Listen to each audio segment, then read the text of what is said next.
कधीच नाही चुकणार तुमचे फेवरेट टीव्ही शोज झी5 सोबत, तेही एकदम फ्री. क्लासमुळे तुम्ही भेटला. हो. त्यापूर्वी तुमची ओळख नव्हती. नाही, अगोदर आम्ही सातारा म्हणजे मॅरेथॉन सिटी आहे, सो आम्ही मॅरेथॉन पण रन करायचो, पिंकॅथॉन आहे. कोण कोण धावायचं? आम्ही सगळे तुम्ही जोडी आम्ही स्वतः की माणसं ठेवली होती धावायला? फन रन करायचो सर. आणि आम्ही फन रन मध्ये फन रन काय असतं? फन रन म्हणजे फक्त लहान मुलांसारखं 3 किलोमीटर 5 किलोमीटर पण ते धावत नाही ना, गप्पा मारत. जमेल तसं. आता मला त्या मॅरेथॉनचा अर्थ कळला. मॅरेथॉन वाला येऊस तोपर्यंत आमची फन रन पूर्ण. ह्या मात्र धावतो आम्ही प्रॉपर 21 किलोमीटर मॅरेथॉन. तुम्ही 21 किलोमीटर धावता. तुम्ही फन रन 10 रिक्षाने पळत. तुम्ही हो सर 10 किलोमीटर, क्योंकि माझी ओपन हार्ट सर्जरी झाली. त्यानंतर माझे 8 ऍक्सिडेंट पण झाले.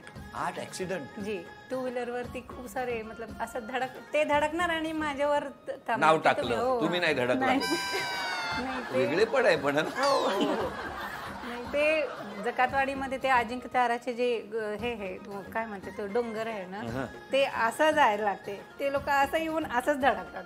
ते आम्ही पण काय करू शकतो? डोंगर शिफ्ट करायचा का कुठे? काय करायचं म्हणजे तुमची इच्छा काय आहे? त्याच्यामुळे सर आम्ही तिच्या मागे बसत. लक्षात राहिलेलं भांडण कुठलं? आमचा म्हणजे आता बर्थडे होता एकदा, म्हणजे आम्ही फ्रेंडशिप डे ते सेलिब्रेट बघा हा फ्रेंडशिप डे. फ्रेंडशिप डे होता. आणि फ्रेंडशिप डे ला आम्ही केक वरती फोटो टाकला होता. कोणाचा? म्हणजे सगळ्या ग्रुपचा आमच्या फोटो हे केला होता प्रिंट. त्यातला एका म्हणजे बाय मिस्टेक एका मैत्रिणीचा फोटो प्रिंट करायचा राहून गेला होता. म्हणजे त्या ग्रुप मध्ये असं राहणार नाही. बाय मिस्टेक लक्षात नाही आलं प्रिंट करताना. आणि तिला असं वाटलं की जाणून बुजून माझाच फोटो नाही टाकला आणि फ्रेंडशिप डेचा केक तुम्ही कट करताय.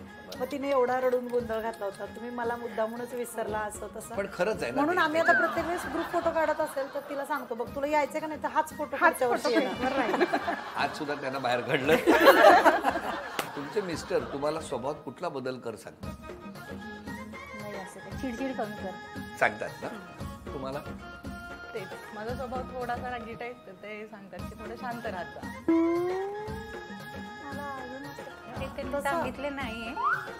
मिस्टरांनी काही सांगितलं नाही स्वभावात? बाबा जरा ह्यांना कसं सांगितलंय रागावरती कंट्रोल ठेव, तसं तुमचे मिस्टर काय बोलत नाही? नाही सांगितले सर, अजून काय सांगितले नाही.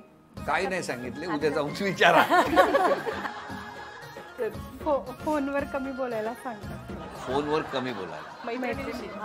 मैत्रिणीशी कॉमन आहे. नाही, मला पण सांगतात खूप दगदग करत जाऊ नको, खूप माझी धावपळ सारखी चालू असते. सो ते नेहमी म्हणजे सगळे सासू सासरे सगळे सांगतात जरा शांत. मलाही फोनवर थोडं मैत्रिणींबरोबर खूपच गप्पा असतात, म्हणजे ते आले तरी माझा फोन चालूच असतो.